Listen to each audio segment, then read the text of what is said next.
Welcome back to Coffee and Conversation. As you can see, we have company with us for this video. Audie has been looking longingly outdoors, but it's been raining again today, so he's not all that interested in going out into the wet. Are you? No. But he would like to sit here on my shoulder and just let me hold him so he can watch. That's not okay. All right, I love you, but that's not happening. We have yellow for Catherine once again. Can I put you down so they can see the scarf? Here, how about this? How about this? How about I put you down? Yeah, okay. Yellow for Catherine, the blouse, and of course the scarf. But I did want to show the scarf off because this is another one of the pieces from Elizabeth's mother. And they are going to be part of the next scarf giveaway. So, just a little heads up. This is a very pretty piece, very, very vibrant, and plenty of yellow. So, yellow for Catherine, yellow for Lex's mom, yellow for everyone coping with cancer. We are wishing you the very, very best outcome. So today's topic was actually given to me from a comment on yesterday's video. So we are going to take a quick break for the intro, 22 seconds. And when we come back, we're going to talk about dark academia. All right, 22 seconds.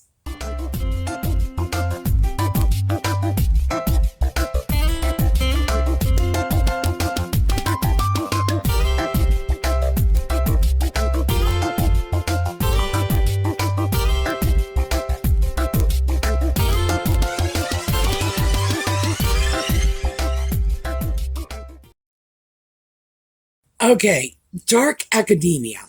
Now, I have mentioned this basically just in passing in a previous video, but as Christine wanted a better explanation of this, and I expect that many people might, because this is a very sort of niche look. It is something that was more popular probably about 5 years ago. I would say it really hit its peak during lockdown, during the pandemic. But even then, we're talking about a look that, because it wasn't just a look, I'm sorry, for me it was just a look, but for the young people who self-identify as dark academia, it's more of a complete aesthetic. So I'm going to backtrack a little and explain how this became my look in the 80s before dark academia was a thing. And this is like a good 20 years before, a good 40 years, my apologies, a good 40 years before this was a thing. So when I transitioned from academia into social service, I had what was usually described as a hardcore clientele. The system had viewed the ladies on my caseload as incorrigible. They were getting nowhere with them. And they were not docile and cooperative and all the things the system wants you to be. All the things that I hate. These were strong women with opinions and ideas, and they were not going to be just shoved in the corner or stuck in some pre-arranged boxes. That wasn't what was going on for them. And so I really, really loved working with that client population. But I knew going in that because they had been jerked around by the system, and I'm sorry, but that's just the way it was, they had been jerked around by the system, they would come into my office for the first time with a whole battery of preconceived notions about who and what a social worker was. Now, I had two major disadvantages. I was going to say a major disadvantage, too. I was young. I was just 30 maybe, and I was very blonde. These are major disadvantages if you want people to take you seriously. Not only was I not that much older than most of my clients, I was actually younger than many of them. And blonde, well, that usually just throws off airhead vibes. And I knew I had like seconds to change their minds because I needed to take them 180 degrees from whatever their preconceived notions were, starting with, oh, social worker, she's just going to try to find a way to pull my check. No. Oh, young blonde, she's an idiot. No. So I knew that I could just cut right through the crap if I put together the right look. And so I decided that look had to be non-threatening, absolutely, non-sexual. Again, we're talking about young women who had been sort of kicked around by the system and really didn't need to deal with someone they saw as a threat on any possible level. It had to be very non-sexual. They had to trust me and have confidence in my ability to help them get out of whatever the mess of the moment was. So I realized it had to be a very academic look. I had to play to my strengths. And that's when I started dealing with the tweed jackets, which I simply stole out of my husband's closet, and 1940s trousers, and I kept my hair up. I also switched out my glasses for heavier, more like horn rims.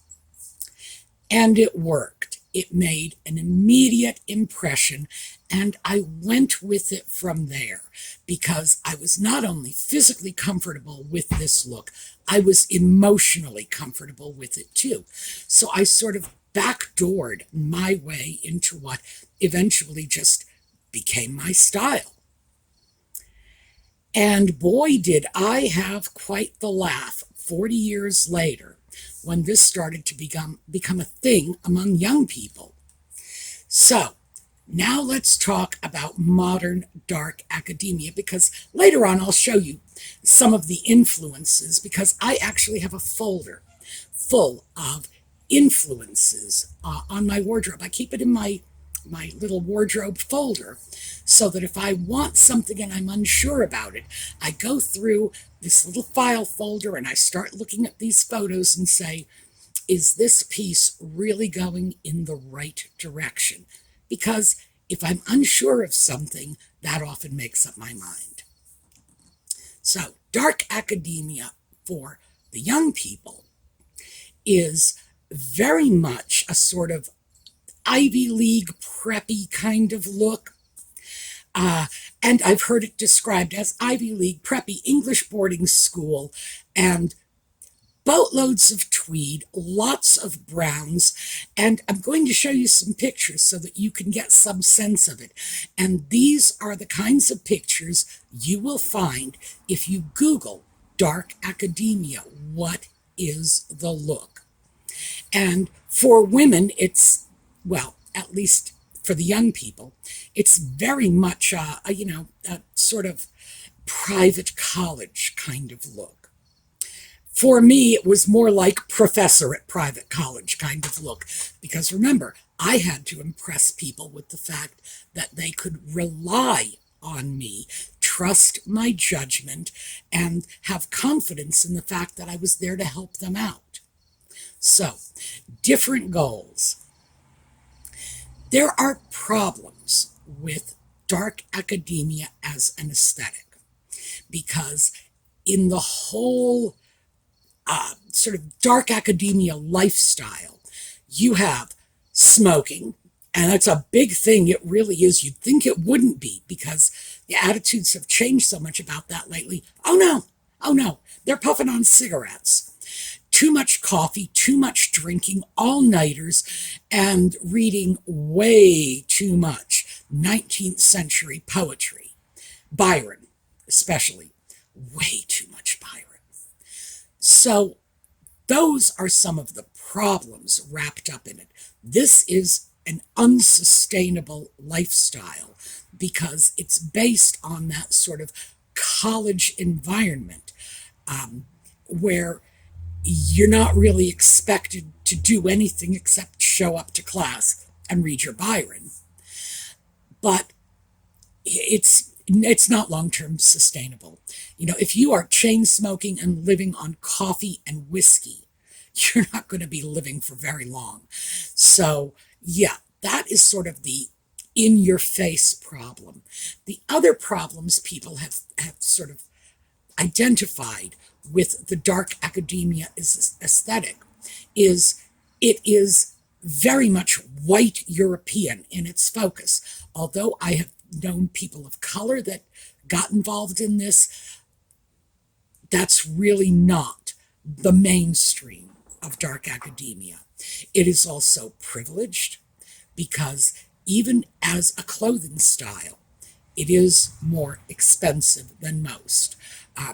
Tweed jackets, even if you're buying them at thrift stores, are nowhere near as inexpensive as grabbing a pair of jeans at Old Navy. So it's exclusionary. And of course, it is based on an academic lifestyle, which means having the financial security, the solid home life, all of those things that enable you to get out of high school and get into a college environment in the first place. So yeah, I can see that. I understand the problems. Very white, very privileged, very exclusive. And I take great pains to distance myself from that because I am not into that dark academic lifestyle. It's just the idea of just drinking myself to death is just, I have no interest in that. It's not at all appealing to me. And certainly I have no desire to be back in college as an undergraduate student. Been there, done that. Thank you. I'm glad to be rid of it. So that part of it is not appealing to me. But the look worked for me in that narrow set of circumstances in which I needed it to function. I needed to look like an overeducated, overprivileged white woman, basically, because frankly, it was a great deal better than the initial impressions that my client population had when they walked through the door. Remember, their experience with social workers had been tired, bordering on burnout, overworked, exhausted. Most of the social workers in the state had caseloads well in excess of 250, 300. My caseload, because it was inherently problematic, was capped off at 100, although it got to 112. So, yeah, I needed to break that mold. This was how I did it. And as I say, it worked, but it stayed with me because it was comfortable. And in many ways, it put society on notice. I'm walking down the street, you know who I am. And that cut through a lot of crap for me along the way. Just like carrying a sign around my neck saying, yeah, I got way too much education. Deal with it or walk away. So that was how I came into the world of dark academia. But remember, it wasn't dark academia at the time. Modern dark academia, I love the aesthetic. And I get ideas from photos of these kids all the time, looking at things saying, oh, that's nice. I could see myself wearing that. But the lifestyle, no. There are, in fact, far too many problems with it. So we're going to pull out, and I'm going to take take you on the sort of journey, my inspiration photos from my wardrobe files. So this first picture is a dark academia sort of primer, like a worksheet. This is what dark academia looks like. And as you can see, it's not particularly serious. It's a series of illustrations. And of course, the heading is Greek literature because, oh yeah, the dark academia lifestyle does not involve studying business administration. It involves studying classical literature or dead languages. Because again, that's that part of overprivileged young people who do not need to study with an eye toward earning a living at it. They're just either in college to please mommy and daddy or to get an undergraduate degree so they can go off to law school or medical school later. So this is, it's sort of a thumbnail encapsulation of the look. And these images are simply images I was able to find on the internet of dark academic looks. And in this situation, we have a young woman with a tweed blazer, black jeans, and of course, the ubiquitous umbrella. Another one, I don't know why I cropped the poor woman's face out of it, but I was primarily interested in the jacket, which I thought was nice. Again, very dark academia. This is a young man. And again, for some reason, I cropped the poor guy's head off, mostly because I think, again, I was interested in the jacket. Another young woman, in fact, this may be the young woman that we just saw 2 images ago, because it certainly looks like she's wearing the same necklace. And here we have our disillusioned young man with patches on the elbows of his jacket and the ever-present cigarette. That is absolutely a dark academia look. You know, I am moody, I am troubled, I sit up all night drinking whiskey and reading Byron. But there were other influences that resulted in what I settled on as my look. And Amelia Earhart, frankly, was one of them. I just loved the fact that this was a woman working in a male-dominated field, and she was just totally comfortable with a very menswear-inspired personal style. This is Diane Keaton from Annie Hall, and a lot of people think that that sort of look that I was into in the 80s was very Annie Hall, and I would have to say, not really. This is a little too boho for what I was into, but I do get why people think there's a similarity. And Fran Lebowitz, again, very talented woman, comedian, writer, and she has been dressing like, this is a modern picture of her, by the way. She has been dressing like this probably for 50 years. And again, major influence. I love the fact that she is wearing a man's shirt with cufflinks. Back in the 80s, you could actually get women's shirts with French cuffs so that you could use your own cufflinks. These days, I have to buy button-down shirts, cut off the buttons, and then put little buttonholes where the buttons used to be so that I can wear cufflinks. What a shame. But still, that's a look, and I like it. And then there are the other influences from Hollywood. And like Amelia Earhart, we're looking at influences from the 30s and 40s. Katharine Hepburn, Marlene Dietrich. Yes, I am an absolute sucker for menswear-inspired fashions. And then, of course, Kelly McGillis from Top Gun. So when we look at the pictures, the photographs, and one of them was just drawings, I think it's pretty easy to see how the look that the young people associate with dark academia has a tremendous overlap with a completely different aesthetic. Well, and for me, it was just fashion. A completely different fashion aesthetic that came to me from people like Katharine Hepburn, Marlene Dietrich, Amelia Earhart, Kelly McGillis, Fran Lebowitz. Very different influences. I'm not sure of the extent to which the young people who are wearing these dark academia outfits, I'm not sure if they are aware of how much they owe to Marlene Dietrich, for example.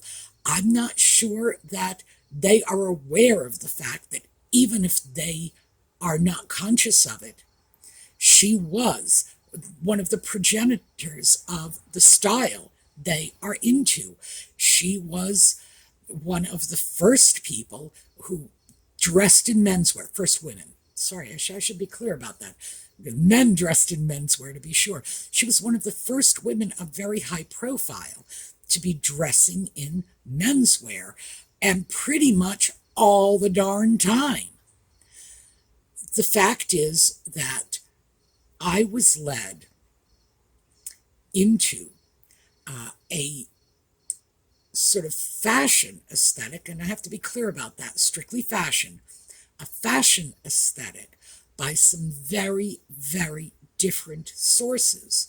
And the young people who came to dark academia undoubtedly came to it from some completely different starting points.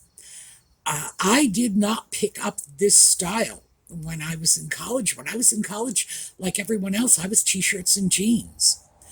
And as I say, for me, it was deliberate, it was intentional, and it was purpose driven.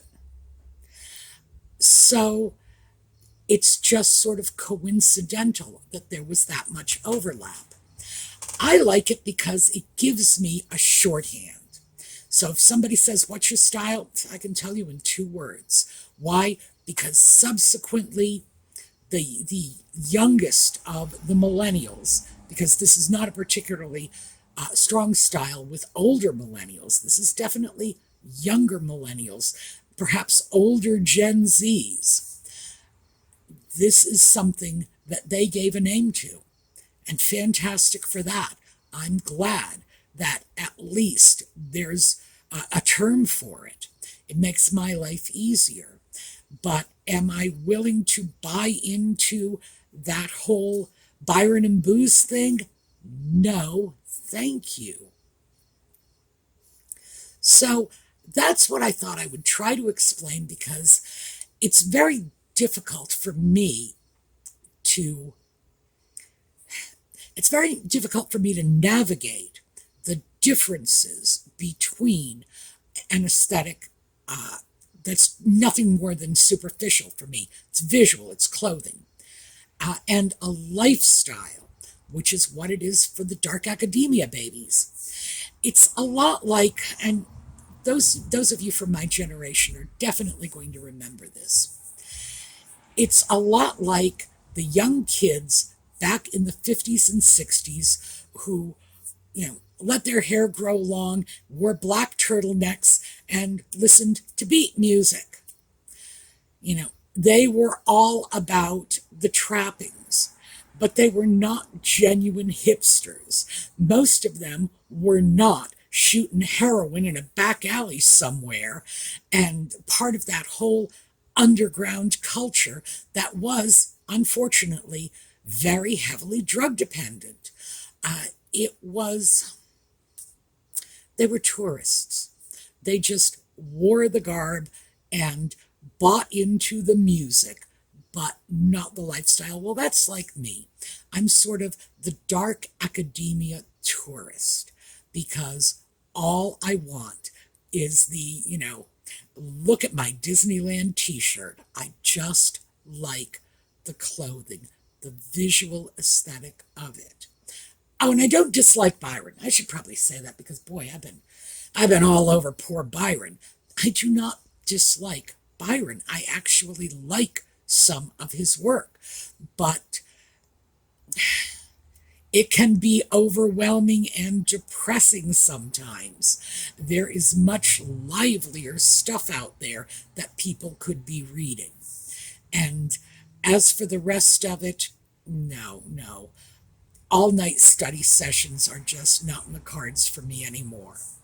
So I hope that I have been able to clarify that a little. And unfortunately, when you talk dark academia, you are mostly talking about the complete package, because young people who are simply dressing in a dark academia style are usually very resentful when other people say, well, you're just a tourist. You're just here for the clothes. It's like, oh no, I love Byron. I love my coffee. I took up smoking just last week. It's sort of an insult to say that someone is riding along on the wave without any genuine commitment to whatever is beneath it, whatever is propelling it forward. I don't have a problem with that. I don't have a problem with that. As far as I'm concerned, this is an aesthetic that simply stole from my closet, which was established 40 years before dark academia came about, and a good 20 years before any of these kids were even born. So, yeah, you want to call me a tourist? Be my guest, because you're ripping off my wardrobe. But I get it. There's a lot of stuff going on, a lot of stuff. And when you talk about the aesthetics of young people, and please don't lose sight of the fact that I was a child of the 60s, young people can be very, very touchy about this and very quick to say, I'm not just wearing the long hair and the love beads. I really do hate the war. I really do want a more free and open society. I really am a flower child. You know, I remember those days. I was there. I was probably saying those same things with everybody else. So it's a hard situation to be in from the other end, from saying, yeah, sure, I'm just a tourist. I'm just sort of here for the clothes and the clothes alone, knowing as I do how despised and resented the same people doing the same things were back in the late 60s. So I get it. I get it. Young people do find this alienating. But in fact, it is an unhealthy aesthetic. And the people involved in it may not realize it now, but they'll come to their senses. Those of us from the 60s came to our senses, and the young people should have the same opportunity to make the same mistakes we did. I see nothing wrong with that. All right, that's what I have for you today. We are going to take a look at a slideshow on the way out. You got some Audie time. He is back over sleeping on the chair, thank goodness, because I had to restart this video half a dozen times because he was absolutely determined to sit in my lap for the entire filming. And ordinarily I wouldn't mind that, but he's so distracting, especially when he gets here and he's like, oh, pet me, cuddle me, snuggle me. So what are our takeaways? 1, dark academia is simply a new name for an older aesthetic. Dark academia involves a whole lot of social and political stuff that I can't relate to. I just can't. It's not just, that I don't find it appealing. It's my age.